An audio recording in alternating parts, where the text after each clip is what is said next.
FRIEND, స్నేహితుడు, friend. ఈ friend ప్రేమ, ఈ ఫ్రెండ్ స్నేహము యుగ యుగాలు ఉంటుందని అనుకుంటాం. వాళ్ళు కూడా అవసరం వరకే. ఎందుకో తెలుసా? ఈ ఫ్రెండ్లోనే ఒక అక్షరం ఉంది, ఎండ్ అని. FRI, ఈ 3 పక్కకు తీస్తే లాస్ట్కి ఏముంటుంది? END, end. అంతే, ఎండ్.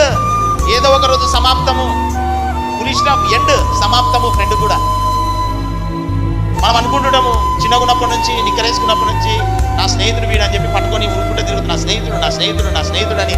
కొంతమంది ఏం చేస్తారు, తల్లిదండ్రుల మాటలు కూడా వినరు. నాకు నా స్నేహితుడే కావాలా అని చెప్పి తల్లిదండ్రుల మాట కూడా వినరు. అయితే ఈ ఫ్రెండ్ కూడా ఏదో ఒక రోజు ఎండ్ అయిపోతాడు, ఏదో ఒక రోజు ఎండ్.